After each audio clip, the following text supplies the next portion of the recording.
bonne gouvernance de la CEDEAO, en cas de manquement d'un pays membre, il n'y a que 3 sanctions qu'on peut prendre à l'endroit de ce pays. La première sanction, c'est la suspension de ce pays aux instances de la CEDEAO. La deuxième sanction, c'est la non-tenue de toute réunion concernant la CEDEAO sur le territoire de ce pays. La troisième sanction, c'est, comment dirais-je, absence de soutien à la candidature de ce pays s'il veut se faire élire dans des instances internationales. Voilà les 3 sanctions. Mais quand on vient, par exemple, on dit fermeture de frontières, ça n'existe pas dans le protocole de la démocratie de bonne gouvernance, la CEDEAO. Quand on dit suspension des transactions commerciales entre les pays de la CEDEAO et le Mali, ça n'existe pas dans le protocole de bonne gouvernance et de la démocratie.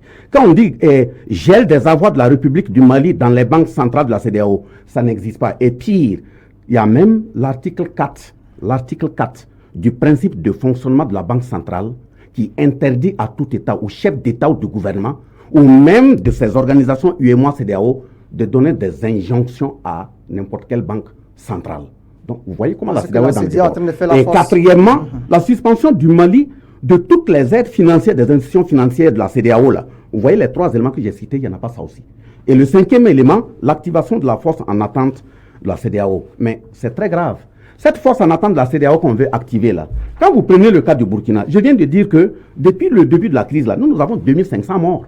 Cette force de la CEDEAO activée là, elle est où? Nous avons 1 500 000 775 déplacés internes. Cette force CEDEAO là, elle est où? Mais voilà pourquoi je dis aussi, quand les gens prennent des postes de responsabilité, il faut les former. C'est même une insulte à la mémoire de nos dévanciers devant l'histoire. Qu'est-ce que les conseillers juridiques, sociologiques derrière ces chefs d'État la font? Est-ce qu'ils savent que la première rencontre pour la naissance de la CEDEAO a eu lieu au Mali?